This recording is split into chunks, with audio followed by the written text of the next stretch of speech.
একটি অধ্যায় শুরু করতে যাচ্ছি, যে অধ্যায়ের নাম হলো বাবুল ইসলাহ বাইনান নাস, অর্থাৎ মানুষের মধ্যে মীমাংসা করে দেওয়ার গুরুত্ব ও ফজিলত সম্পর্কে।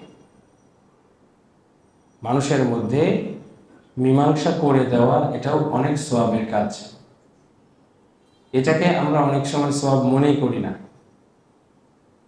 মনে করি ওদের ওদের মধ্যে লেগেছে তো আমার কি দায় ঠেকেছে, ওরা ঝগড়া করছে, ওরা বুঝে নিবে। কিন্তু মীমাংসা করে দেয়া এটা নামাজ রোজার চাইতেও বেশি সওয়াবের কাজ। সুবহানাল্লাহ। তো আমরা সেই প্রসঙ্গে আসবো ইনশাআল্লাহ। প্রথমে আমরা দেখব এই বিষয়ে কোরআনুল কারীমে আল্লাহ সুবহানাহু ওয়া তাআলা কি বলেছেন। সূরা নিসা আয়াত নম্বর 114, আল্লাহ রাব্বুল আলামিন বলেন, লা খায়রা ফি কাসীরিন মিন নাজওয়াহুম ইল্লা মান আমারা বিসাদাকাতিন আও মা'রুফিন আও ইসলাহিন বাইনান নাস। মানুষের বহু গোপন কথায় কোনো কল্যাণ নেই। নাজওয়া বলা হয় গোপন মিটিংকে। আছে না, গোপনে গোপনে অনেক মিটিং করে, এটাকে নাজওয়া বলে। তা আল্লাহ বলছেন এরকম নাজওয়া করে কোনো লাভ নেই, কল্যাণ নেই। তবে হ্যাঁ, গোপন মিটিং যদি হয় এ কারণে বিসাদাকাতিন, কোথাও সদকা করবেন গোপনে, কেউ যাতে টের না পায়, ভালো কাজের কিছু করতে চাচ্ছেন তাহলে সমস্যা নেই। আও মা'রুফ, আল্লাহ বলে দিচ্ছেন যে ভালো কাজ, হয়তো সদকার অথবা ভালো যে কোনো কাজের গোপন মিটিং চলতেছে, যেটা গোপনেই ছেড়ে দেওয়া ভালো, তাহলে এটার মধ্যে কল্যাণ রয়েছে। আর মানুষের ক্ষতি করার জন্য যে সকল নাজওয়া হয়, গোপন মিটিং হয়, আল্লাহ বলছে এগুলোর মধ্যে কোনো কল্যাণ নেই। আল্লাহ যতক্ষণ পর্যন্ত না চাইবেন এরকম হাজারো গোপন মিটিং করে কোনো লাভ নেই। কারণ আল্লাহ সুবহানাহু ওয়া তাআলা সূরা মুজাদালার মধ্যে বলেছেন যে ওরা এ ধরনের মিটিং করে শুধুমাত্র মুমিনদের কিছুটা পেরেশানির মধ্যে ফেলে দেয়, এছাড়া আর কিছু না। কারণ আল্লাহর নির্দেশ ব্যতীত তা কখনোই কার্যকর হবে না। এরপরে আল্লাহ বলেছেন আও ইসলাহিম বাইনান নাস, অথবা মানুষের মধ্যে মীমাংসার আদেশ করলে সেটা ভিন্ন কথা। অর্থাৎ গোপন মিটিং হচ্ছে কেন, যে অমুক অমুক সম্প্রদায়ের মধ্যে, অমুক অমুক ব্যক্তির মধ্যে, অমুক স্বামী স্ত্রীর মধ্যে ঝগড়া লেগেছে, দীর্ঘদিন তারা মিলছে না, চলো আমরা কিভাবে তাদেরকে মিলাতে পারি, এটা নিয়ে একটা গোপন মিটিং। আল্লাহ বলছে এটা ভিন্ন বিষয়, এটার মধ্যে কল্যাণ আছে। তার মানে মীমাংসা করে দেওয়ার বিষয়ে আল্লাহ সুবহানাহু ওয়া তাআলা কোরআনে কি করেছেন, কথা বলেছেন। এরপরে আল্লাহ সুবহানাহু ওয়া তাআলা আরো বলেছেন সূরা নিসা আয়াত নাম্বার 128, ওয়াসসুলহু খায়র, আপোষ নিষ্পত্তি হচ্ছে উত্তম। আপোষ নিষ্পত্তি উত্তম, এই কথাটি এসেছে স্বামী স্ত্রীর মধ্যে যখন ঝগড়া লাগে তখন তারা নিজেদের মধ্যে মীমাংসা যেন করে নেয় সেই বিষয়ে কথা বলতে গিয়ে। পুরো আয়াতটা হচ্ছে ওয়া ইন ইমরাআতুন খাফাত মিন বালিহা নুশুজান আও ইরাদান ফালা জুনাহা আলাইহিমা আন ইসলিহা বাইনাহুমা সুলহা। এরপরে বলেছেন আসলহু খায়র। কোন নারী যদি তার স্বামীর পক্ষ হতে দুর্ব্যবহার বা উপেক্ষার আশঙ্কা করে, তবে তাদের জন্য এটা কোনো অসুবিধা নেই যে তারা পারস্পরিক সম্মতিক্রমে কোনো রকমের আপোষ নিষ্পত্তি করবে। আর আপোষ নিষ্পত্তি করে নেওয়াটাই হচ্ছে কি উত্তম। যে কোনো বিষয়ে আপোষ করে নেওয়া, নিষ্পত্তি করে নেওয়া, এটা হচ্ছে উত্তম কাজ। আর আপোষ নিষ্পত্তি হবে কিসের বিষয়ে, বৈধ বিষয়। অবৈধ বিষয়ে কখনো আপোষ নিষ্পত্তি চলবে না, কিংবা অবৈধ কোনো শর্ত আরোপ করে এই নিষ্পত্তি করা জায়েজ নেই।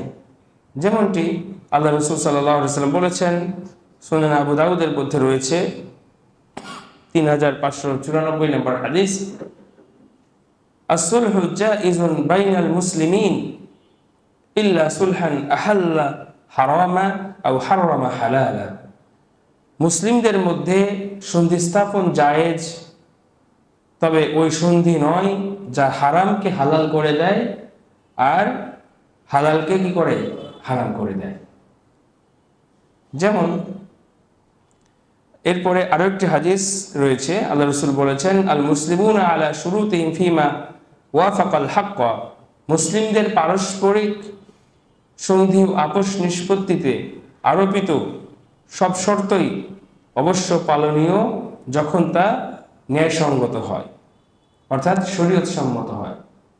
শর্ত দেওয়া যেতে পারে যদি শর্তটা কি হয়, ন্যায়সঙ্গত হয়। দেখবেন অনেক সময় নিষ্পত্তি করতে গেলে তখন এরকম শর্ত দেয় যে ঠিক আছে, স্ত্রী বলল আমি তোমার সংসার করব, তবে তোমার মায়ের সাথে থাকতে পারবো না, বা তোমার মায়ের সাথে তুমি যোগাযোগ রাখতে পারবা না।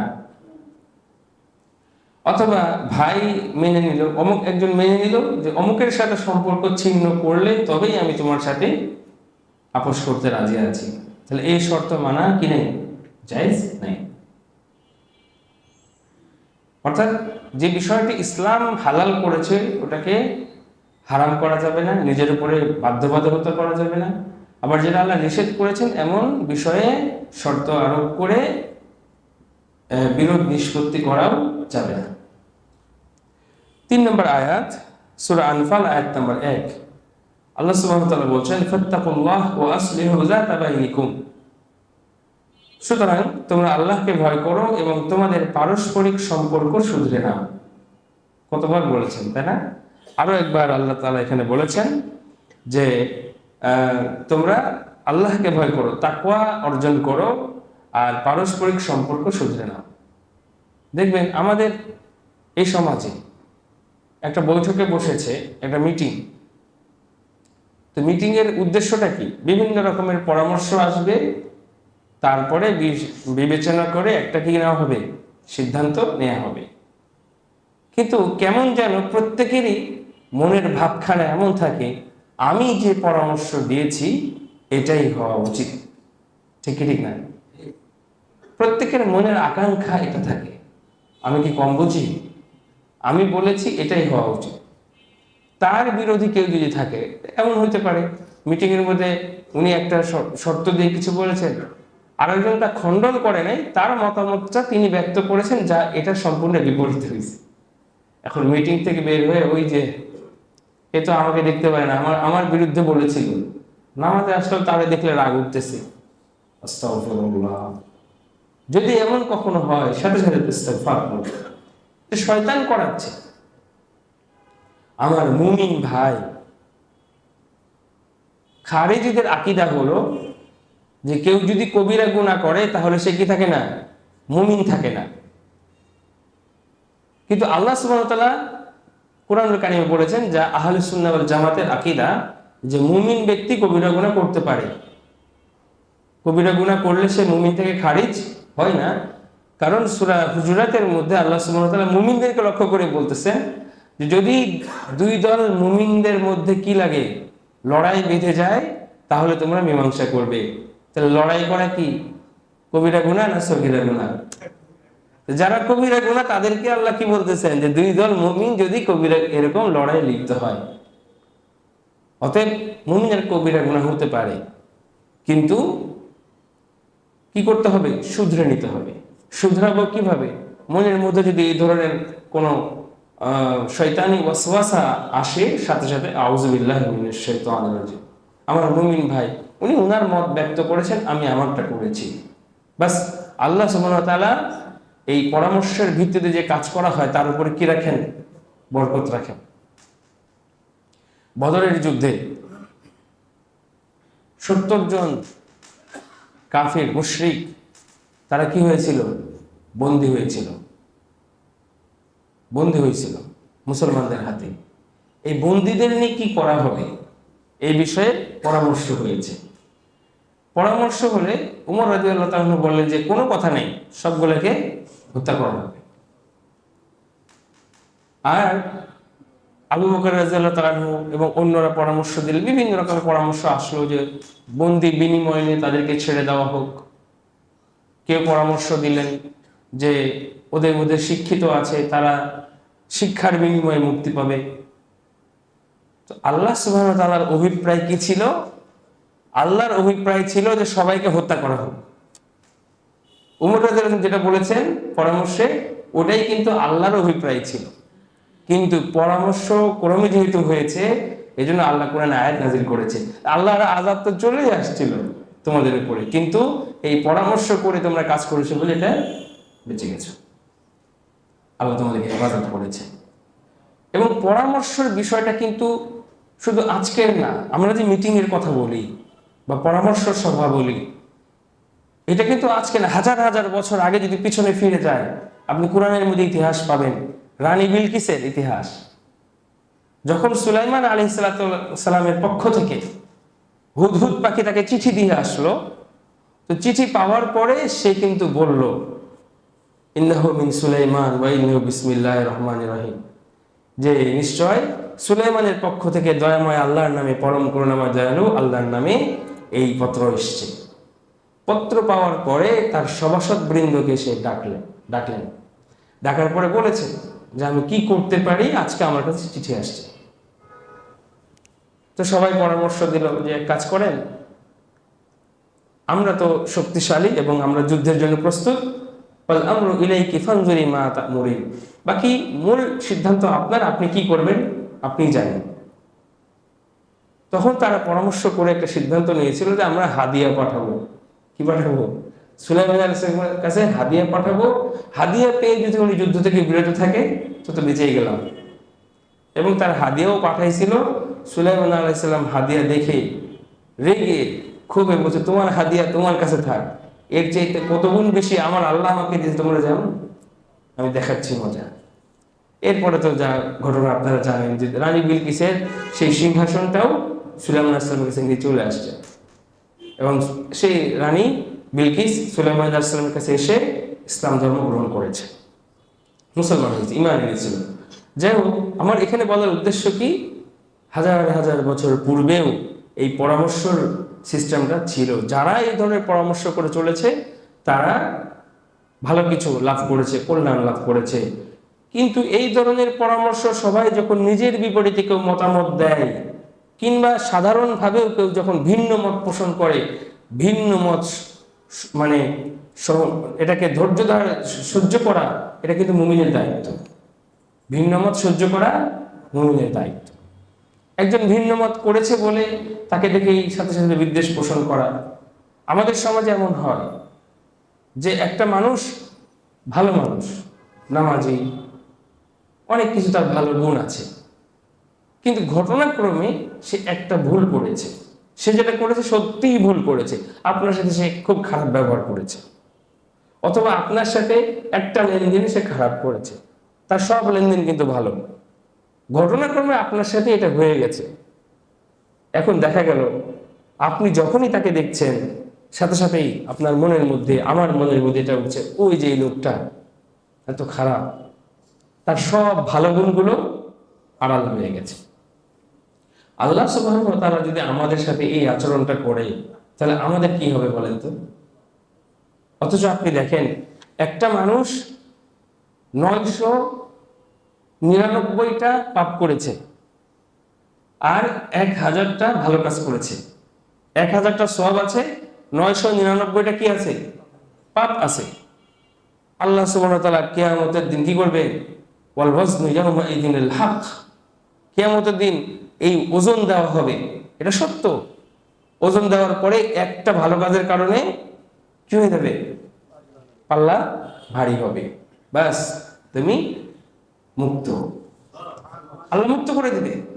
যে এই মুক্তি প্রাপ্ত লোকের পিছনে 999টা পাপ আছে, সেই পাপটা নিয়ে কি হচ্ছে? চলে যাচ্ছে। অর্থাৎ আল্লাহ তাকে মুক্তি প্রাপ্তদের কাতারে দিবেন, কারণ তার একটা ভালো কাজ বেশি আছে। আর আমাদের অভ্যাস হলো 999টা ভালো কাজ থাকার পরে একটা যদি খারাপ কাজ থাকে, 60 কাম, ওই লোক এ খারাপ, 14 গোষ্ঠী খারাপ।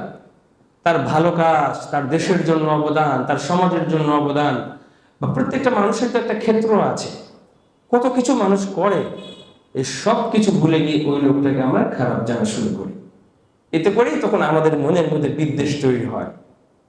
তখন এই যে একটা আমল যে শুধরে আমরা কি করব, শুধরে নেব, ওই জিনিসটা আর হয়ে ওঠে না। মায়ে জারিয়া একটা কথা আছে, মায়ে জারিয়া মানে প্রবাহিত পানি। প্রবাহিত পানির মাসআলা হচ্ছে এটা পবিত্র। এটা কি পবিত্র? মনে করেন নদীর পানি, আপনি দেখতেছেন যে ওটার মধ্যে একটা নাপাক, একটা পুরো জ্যান্ত মানুষ লাশ যাইতেছে, কিন্তু আপনি এখানে বসে উজু করতেছেন, উজু হবে কি হবে না? কারণ কি? প্রবাহিত পানি, অনেক পানি। এখন এই বোতলের মধ্যে যদি সামান্য পরিমাণ একটু পেশাব পড়ে, এক গ্লাস পানির মধ্যে, এক বোতল পানির মধ্যে এক ফোঁটা পেশাব পড়ছে, এটা কি পবিত্র না অপবিত্র?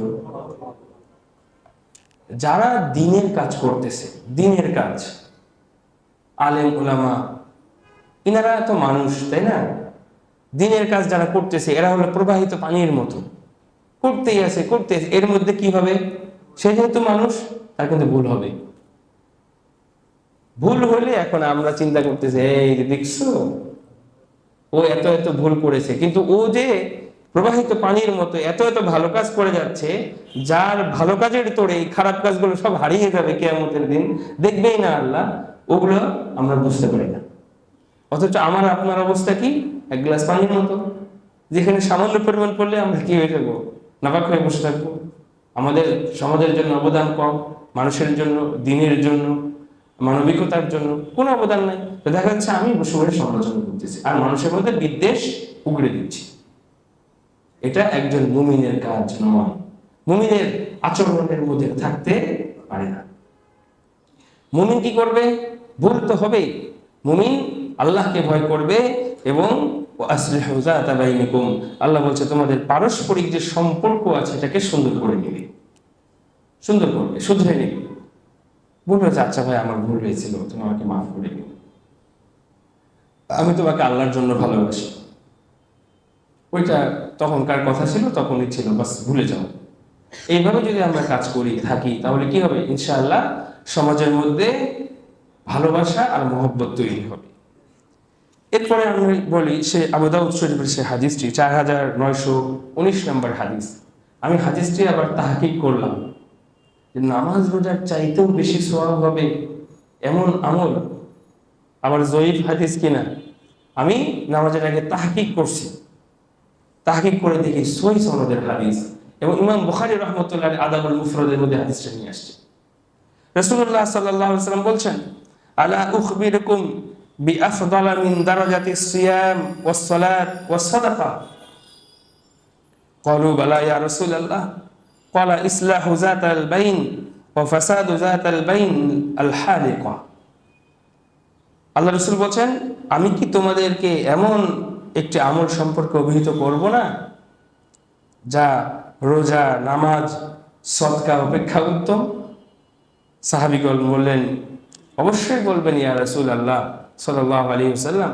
তখন তিনি বললেন, তা হচ্ছে পরস্পরের মধ্যে সন্ধি মীমাংসা করে দেওয়া। সুবহানাল্লাহ। কেননা পারস্পরিক অমিল অশান্তি এবং ধ্বংস ডেকে নিয়ে আসে, এটা ধ্বংস করে। বলে তো আমরা এটাকে কতটুকু গুরুত্ব দিই। পরিবারের মধ্যে অনেকের মধ্যে দেখবেন, আত্মীয়দের মধ্যে দেখবেন এরকম সমস্যা, অমুকের সাথে অমুকের কথা নাই, মানে কথা বলি না, অনেক খারাপ, কথা বলি না, সেজন্য যোগাযোগ নেই। কারণ কি? অনেক খারাপ। হ্যাঁ, খারাপ মানুষ তো থাকবেই, কিন্তু আমাদের দায়িত্ব হচ্ছে বিদ্বেষ পোষণ না করে মিল মহব্বত যত বাড়ানো যায় সে চেষ্টা করে যাওয়া। সে বুঝে না আপনার সাথে রাগ করছে, তাই বলে আপনিও রাগ করবেন, এটা তো হয় না। সে আত্মীয়তার সম্পর্ক রক্ষা করছে বলে আপনি রক্ষা করবেন। আল্লাহ রাসূল সাল্লাল্লাহু আলাইহি ওয়াসাল্লাম এটাকে আত্মীয়তার রক্ষাকারী বলেন নাই। আল্লাহ রাসূল সাল্লাল্লাহু আলাইহি ওয়াসাল্লাম বলছেন, ওই ব্যক্তি আত্মীয়তার সম্পর্ক রক্ষাকারী নয় যে ব্যক্তি তার সাথে সম্পর্ক রক্ষা করা হয় বিধায় সেও রক্ষা করে চলে। গোশত বিতরণের আগে লিস্ট বের করে, গত বছর কে কে আমার বাসায় গোশত পাঠিয়েছিল কোরবানির, দেখো তো। ওরে ওই খালতো ভাই তো দেয় না, ঠিক আছে ওর নামটা কেটে দিই, ফোনে জবাব দেওয়া যাবে না, ওরাও দেয় না আমরাও দেবো না। তো এরকম সিস্টেমে যারা আগায়, আল্লাহ রাসূল বলছেন যে না, এরা আত্মীয়তার সম্পর্ক রক্ষা করে না, কিয়ামতের দিন এইভাবে উঠবে না। আল্লাহ রাসূল বললেন ওই ব্যক্তি আত্মীয়তা সম্পর্ক রক্ষা করে বলে বিবেচিত হবে যার সাথে সম্পর্ক ছেদ করা হলে সে যেচে পড়ে সম্পর্ক বজায় রেখে চলে। ওরা কি করেছে এটা তো ওদের ব্যাপার, আমার দায়িত্ব কি? আল্লাহ আমারে কি জিজ্ঞেস করবো ওইটা আমি করেছি কিনা? ওটা পারে না, ওটা ওদের ব্যর্থতা। কিয়ামতের দিন ওরা হিসাব দিবে। সেজন্য এই বিষয়গুলো খেয়াল রাখতে হবে। 4 নম্বর আয়াত, এটা রয়েছে সূরা হুজুরাতে 10 নম্বর আয়াত। আল্লাহ সুবহানাহু ওয়া তাআলা বলেছেন, ইন্নামাল মুমিনুনা ইখওয়া, মুমিনরা হচ্ছে পরস্পর ভাই ভাই। ফাআসলিহু বাইনা আখাওয়াইকুম, সুতরাং তোমরা তোমাদের দুই ভাইয়ের মধ্যে মীমাংসা করে দাও। আপন ভাই হোক, মুমিন ভাই হোক, ঝগড়াঝাটি লাগলে এটা কি করবো? আমরা মিলিয়ে দেওয়ার চেষ্টা করবো। এর জন্য যদি মিথ্যা কথা বলা লাগে তো সেটাও জায়েজ আছে। যদি কিছু মিথ্যা কথা বলা লাগে তো কিছু মিথ্যা কথা বলা কি আছে? কিরকম মিথ্যা কথা? যে আরে শুনলাম অমুকের কাছ থেকে, মানে যে তার সাথে কথা বলে না, সেই দেখি তোমার নামে অনেক প্রশংসা করতেছে। আচ্ছা বলেন, এই কথা শুনলে ওর মনের মধ্যে দরদ আসবে কি আসবে না? ও তাই নাকি? কি বলছে? বলছে অনেক কিছু তোমার ভালো বলছে। আবার ওরে যে বলছে তোমার নামে, সে দেখি বাজারের মধ্যে অনেক ভালো করে কথা বলতেছে। তারপরে যদি ওদের দুজনের সাক্ষাৎ হয় তখন কি? ওরা তো ইচ্ছা করে বলবো আসসালামু আলাইকুম ভাই, ওটা যা ছিল ভুল হয়েছে, বাদ দাও। নবীজি সাল্লাল্লাহু আলাইহি ওয়াসাল্লামের কলিজার টুকরা উম্মে কুলসুম রাদিয়াল্লাহু তাআলা আনহা, তার থেকে এই হাদিস বর্ণিত হয়েছে। তিনি বলেছেন যে রাসূল সাল্লাল্লাহু আলাইহি ওয়াসাল্লাম বলেছেন যে দুই পক্ষের মিল মহব্বত করে দেওয়ার জন্য যদি কিছু মিথ্যা বলা লাগে সেটারও কি বৈধতা রয়েছে। দেখেন মিথ্যা কত খারাপ, তারপরেও এই যে ভালো কিছু বলার জন্য অনুমতি দেওয়া হয়েছে। সেখানে আমরা উল্টো খারাপ কিছু বলে কান কত বেশি ভারী করা যায়, কত বেশি দূরে সরানো যায়, কিভাবে প্যাচ লাগে। গত সপ্তাহে বলেছিলাম, কথা বলা শিখে নেয় মুমিন, একজনের ক্ষত জাগিয়ে দেয়। দেখা গেল একজনের সন্তান মাদকাসক্ত, রিহ্যাবে ভর্তি ছিল, 10 বছর পরে দেখা, ভাই আপনার ওই ছেলেটার কি অবস্থা? রিহ্যাবে ছিল যে ওকে ওখানেই আছে না বের হয়ে আসছে? দেখা গেল এর মনটা ভালো ছিল, কিন্তু ওই কথা শুনে গেছে মনটা খারাপ। এ কি আসলে সান্ত্বনা দিল না কাটা ঘায়ে নুনের ছিটা দিল? ও তো নিজেও জানে না। মুমিন তো এই ধরনের কথা বলে না। মুমিন বলে আসসালামু আলাইকুম ভাই, কেমন আছেন? সবকিছু ঠিক আছে তো? সন্তানদের জন্য অনেক দোয়া আপনার জন্য, সবাই যেন নেক সন্তান হয়ে যায়, সবাই যেন ভালো হয়ে যায়, তখন তার শান্তি লাগবে। দেখা গেল কোন জায়গায় ঝামেলা লাগবে ওই কথাগুলো আমরা খুঁজে খুঁজে বের করি। এগুলো আমাদের আচরণ থেকে কি করতে হবে? দূর করতে হবে ইনশাআল্লাহ। আজকে শুধু হাদিসের তরজমা বলে শেষ করে দেবো। একটা হাদিস, এটা রয়েছে বুখারীতে 2707 নম্বর হাদিস, এবং মুসলিমেও রয়েছে। عن أبي هريرة رضي الله تعالى عنه قال قال رسول الله صلى الله عليه وسلم كل سلامة من الناس عليه صدقة। আবু হুরায়রা রাদিয়াল্লাহু তাআলা থেকে বর্ণিত, রাসূলুল্লাহ সাল্লাল্লাহু আলাইহি ওয়াসাল্লাম ইরশাদ করেছেন যে কুল্লু সুলামা মিনান নাসি আলাইহি সাদাকা কুল্লা ইয়াউমিন তাতলু ফিহি আশ-শামসু, সূর্য উদিত হয় এমন প্রতিটি দিনে মানব দেহের প্রতিটি জোড়ার উপর সাদাকা আবশ্যিক হয়ে যায়। মানুষের কয়টি জোড়া আছে বলতে পারেন? 360টি জোড়া আছে। এক আঙ্গুলের মধ্যে কয়টা? এই দেখেন ঘুরতেছে। হ্যাঁ, কত ঘুরতেছে! সুবহানাল্লাহ। এগুলো যদি আল্লাহ না দিত তো রোবটের মতো সব সোজা হয়ে থাকতো, কিছুই করতে পারতাম না। আল্লাহ সুবহানাহু ওয়া তাআলা কত করুণা করেছেন আমাদের উপরে। আমরা যখন নিয়ামতে ডুবে থাকি বুঝতে পারি না। আমাদের এক ভাই মুসল্লি, হয়তো এখানে আছেন, যাই হোক, উনি আসলেন, উনার সমস্যা বললেন যে হুজুর আমার এই চোখের পাপড়ি এটা অটোমেটিক্যালি শাটারটা পড়ে যায় নিচের দিকে, এখানে যে ধরে রাখার যে যোগ্যতা সেটা হারিয়ে ফেলেছি। আচ্ছা বলেন তো, এই যে কতবার চোখের পলক ফেলতেছি, এটা নিয়ে কখনো চিন্তা করছি? কখনো কি এটার জন্য শুকরিয়া আদায় করছি? ওই ভাইয়ের যখন চোখের পাতাটা পড়ে যাচ্ছে, কথা বলতে বলতে হঠাৎ চোখের পাতা পড়ে গেছে, আবার ধরে উঠাই দিতে হচ্ছে। এটা যে কত বড় নিয়ামত, এটা তো আমরা কখনো ভাবি না। আল্লাহ রসুল সাল্লাল্লাহু আলাইহি ওয়াসাল্লাম বলছেন এজন্য প্রত্যেকটা জোড়ার উপরে তার বান্দাদের জন্য কি হয়, সাদাকা জরুরি হয়ে পড়ে, ওয়াজিব হয়ে যায়। এখন এত সাদাকা কিভাবে করবে? আল্লাহ রসুল পথ বাতলে দিচ্ছেন, তাআদিলু বাইনাল ইসনাইনি সাদাকা, দুই ব্যক্তির মধ্যে ন্যায়সঙ্গতভাবে মীমাংসা করে দেওয়া, এটাও কি সাদাকা। এটা হলো এই হাদিসের আজকের পাঠের সাথে যুক্ত, যে এটা আমার দায়িত্ব, কর্তব্য। খালি সওয়াব হবে এটা না, সওয়াব তো হবেই। কারণ কি, আমাকে যে আল্লাহ সুস্থ রেখেছেন, এই সুস্থতার দাবি হচ্ছে আমি দুই ব্যক্তির মধ্যে সমস্যা হলে ন্যায়সঙ্গতভাবে ইনসাফের সাথে মীমাংসা করে দিব। এটা ওদের হক, এটা আমাকে যেতে হবে তার কাছে। দেখে শুনে চোখ বন্ধ করে বধিরের মতো, অন্ধের মতো থাকা যাবে না। মুমিন এটা করতে পারে না। ওয়াতুঈনুর রাজুলা ফি দাব্বাতিহি ফাতাহমিলুহু আলাইহা আও তারফাউ লাহু আলাইহা মাতাআহু সাদাকা।